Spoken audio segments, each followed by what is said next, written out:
जय श्री कृष्ण भक्तों, श्रीमद् भागवत महापुराण की भाव यात्रा अष्टम स्कंद के छठे अध्याय तक आ पहुंची है। पिछले अध्याय में असुरों के ताप से तप्त देवताओं ने ब्रह्मा जी की शरण ग्रहण की और ब्रह्मा जी उन समस्त देवताओं को लेकर के भगवान अजित के नित्य धाम में पहुंचे और वहां जाकर के भगवान ब्रह्मा जी ने अनेकों श्लोकों के माध्यम से भगवान की स्तुति की और ब्रह्मा जी के साथ साथ अन्य देवताओं ने भी भगवान की स्तुति की है।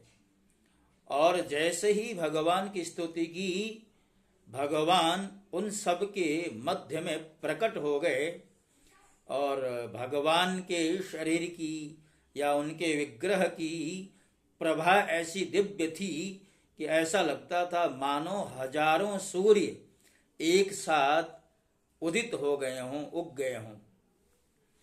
भगवान की उस प्रभा से सभी देवताओं की आंखें चौंधिया गई।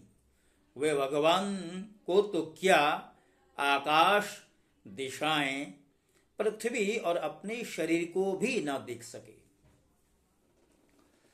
केवल भगवान शंकर और ब्रह्मा जी ने उस छवि का दर्शन किया। बड़ी ही सुंदर झांकी थी वह। मरकतमणि अर्थात पन्ने के समान स्वच्छ श्यामल शरीर, कमल के भीतरी भाग के समान सुकुमार नेत्रों में लाल लाल डोरियां और चमकते हुए सुनहले रंग का रेशमी पीतांबर, सर्वांग सुंदर शरीर के रोम रोम से प्रसन्नता प्रकट हो रही थी। धनुष के समान टेढ़ी भौहें, बड़ा ही सुंदर मुख, सिर पर महामणिमय किरीट और भुजाओं में बाजूबंद, कानों में झलकते हुए कुंडलों की चमक पड़ने से कपोल और भी सुंदर हो उठते थे, जिससे मुख कमल खिल उठता था। कमर में करधनी की लड़ियां, हाथों में कंगन, गले में हार और चरणों में नूपुर शोभायमान थे। वक्षस्थल पर लक्ष्मी और गले में कौस्तुभ मणि तथा वनमाला सुशोभित थी। भगवान के निज अस्त्र सुदर्शन चक्र आदि मूर्तिमान होकर उनकी सेवा कर रहे थे। सभी देवताओं ने पृथ्वी पर गिरकर साष्टांग प्रणाम किया। फिर सारे देवताओं को साथ ले शंकर जी तथा ब्रह्मा जी परम पुरुष भगवान की स्तुति करने लगे। देवताओं ने कहा, अजात जन्म स्थिति संयमाय गुणाय निर्वाण सुखार्णवाय अणोरणिम्ने परिगण्य धाम्ने महानुभावाय नमो नमस्ते।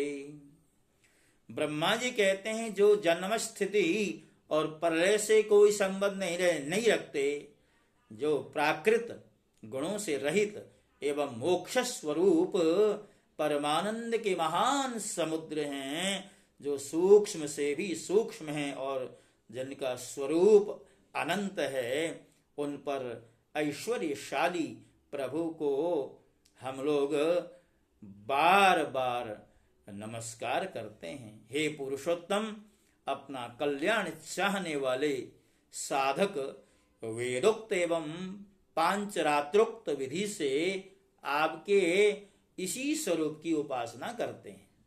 मुझे भी रचने वाले प्रभु, आपके इस विश्वमय स्वरूप में मुझे समस्त देवगणों के सहित तीनों लोक दिखाई दे रहे हैं। आप में ही पहले यह जगत लीन था, मध्य में भी यह आप में ही स्थित है और अंत में भी यह पुनः आप में ही लीन हो जाएगा। जिस तरह चतुश्लोकी भागवत में भगवान कहते हैं अहमेवा समेवाग्रे नान्यदित सत्परम पश्चादम यदि तच्च योव शिष्यित शुस्म्यहम, अर्थात सृष्टि से पूर्व, सृष्टि के मध्य में और सृष्टि के अंत में भगवान की जो सत्ता है यूं की यूं बनी रहती है। और संभवतः ब्रह्मा जी भी भगवान की उन्हीं बातों का स्मरण करा रहे हैं। तो बताते हैं आप स्वयं कार्य कारण से परे परम स्वतंत्र हैं।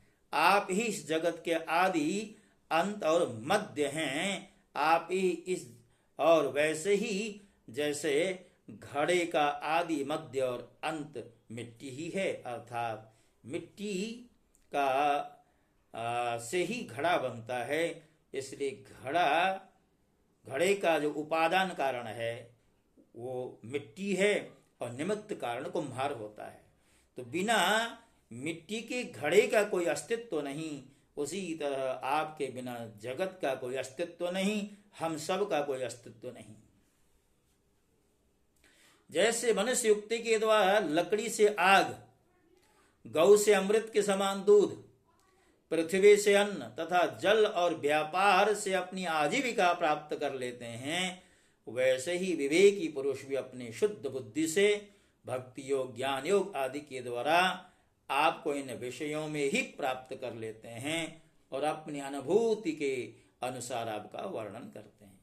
हे कमलनाभ, जिस प्रकार दावाग्नि से झुलसता हुआ हाथी गंगा जल में डुबकी लगाकर सुख और शांति का अनुभव करने लगता है, वैसे ही आपके आविर्भाव से हम लोग परम सुखी और शांत हो गए हैं। स्वामिन, हम लोग बहुत दिनों से आपके दर्शन के लिए अत्यंत लालायित ही रहते थे। उत्सुकता हमारे अंदर भरी पड़ी थी। आप ही हमारे बाहर और भीतर के आत्मा हैं। हम सब लोकपाल जिस उद्देश्य से आपके चरणों की शरण में आए हैं, उसे आप कृपा करके पूर्ण कीजिए। आप सबके साक्षी हैं, अतः इस विषय में हम लोग आपसे और क्या निवेदन करें। प्रभु, मैं शंकर जी, अन्य देवता, ऋषि और दक्ष आदि प्रजापति सब के सब अग्नि से अलग हुई चिन्गारी की तरह आपके ही अंश हैं और अपने को आपसे अलग मानते हैं। ऐसी स्थिति में प्रभु हम लोग समझ ही क्या सकते हैं। और ब्राह्मण और देवताओं के कल्याण के लिए जो कुछ करना आवश्यक हो उसका आदेश आप ही दीजिए। आप वैसा स्वयं कर भी लीजिए।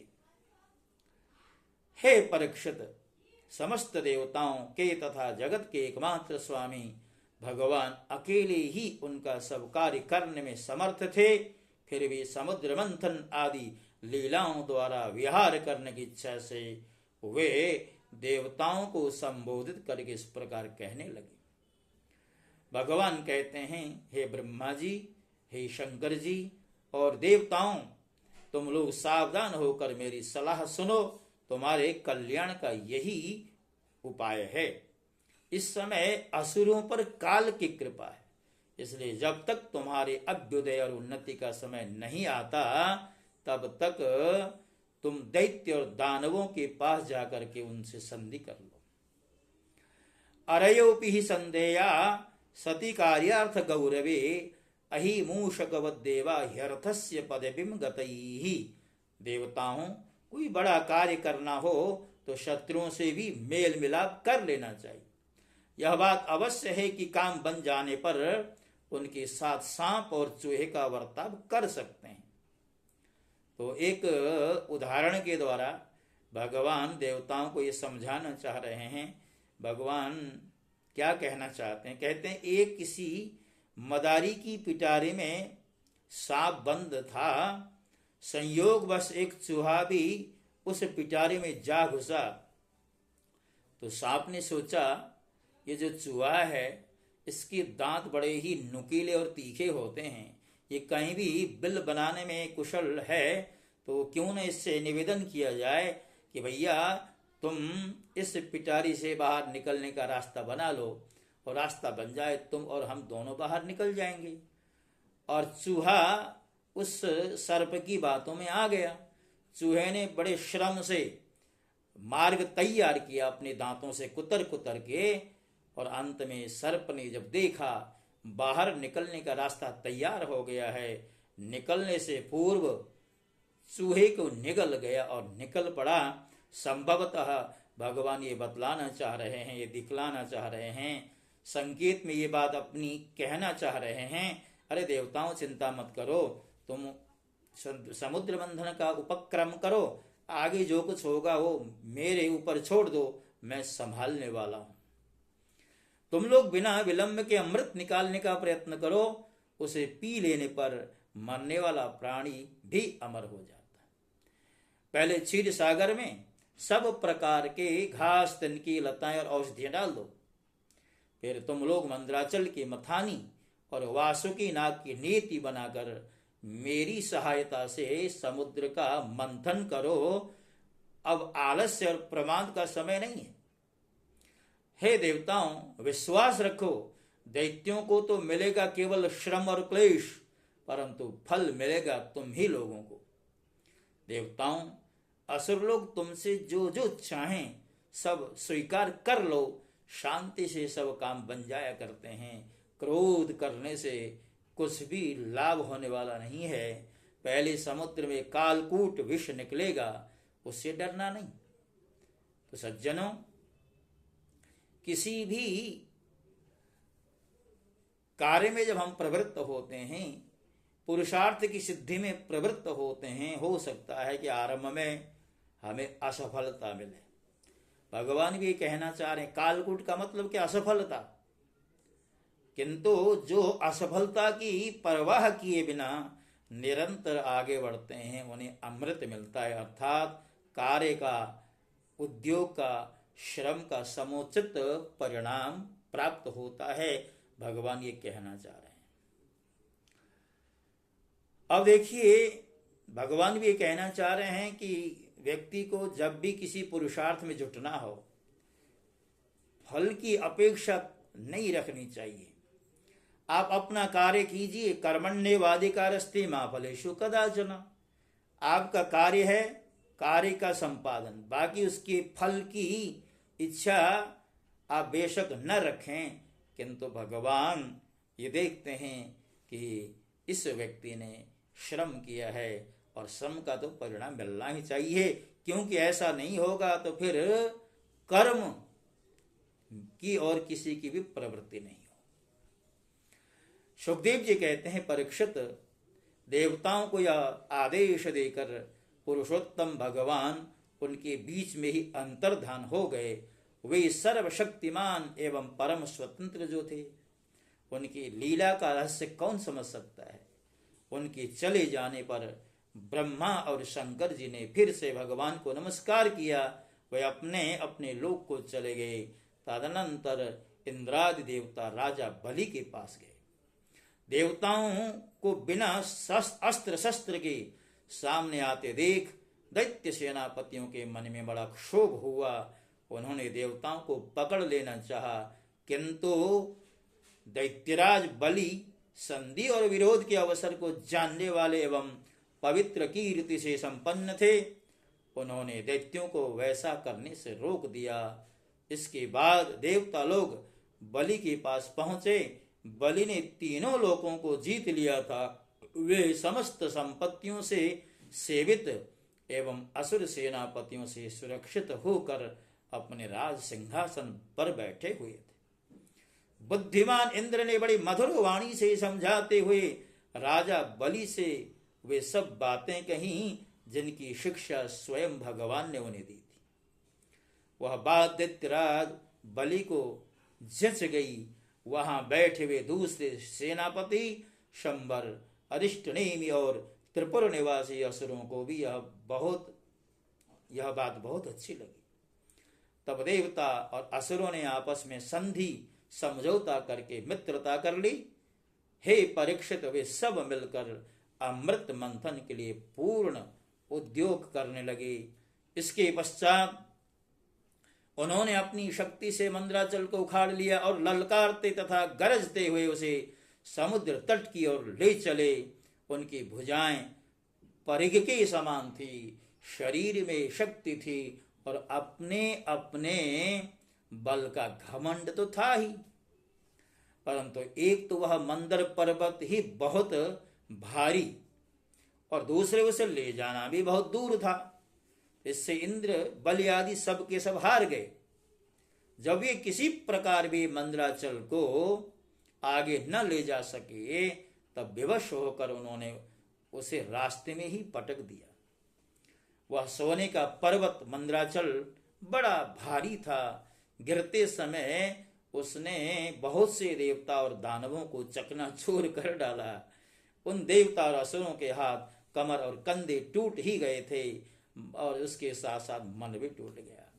अंग भंग का इतना भय नहीं, यदि किसी का मन टूट जाए, मानसिक कमजोरी आए, तो वह बहुत ही कमजोरी का प्रतीक मानी जाती है। इसलिए उनके मन में भी प्रभाव हुआ है, असफलता की आशंका होने लगी है। तब उनका उत्साह भंग हुआ देख करके गरुड़ पर आरूढ़ हुए भगवान सहसा वहां पर प्रकट हुए।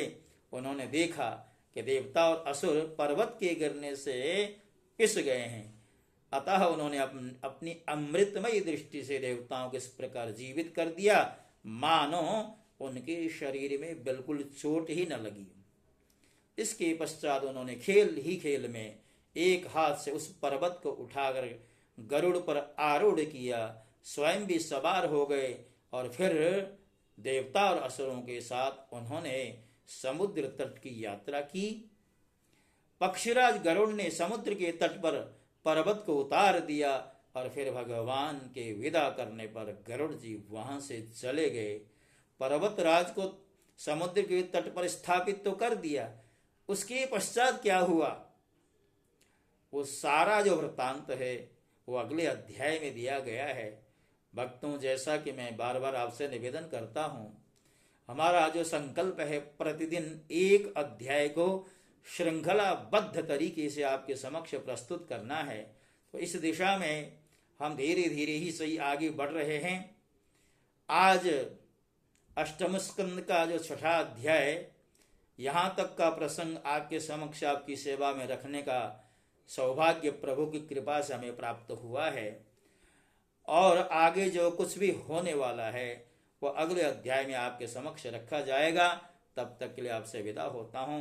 और एक सूचना, आप मोबाइल फोन के माध्यम से YouTube में हमारा जो कार्यक्रम है, हमारी जो कथा है, उसका तो श्रवण करते ही हैं।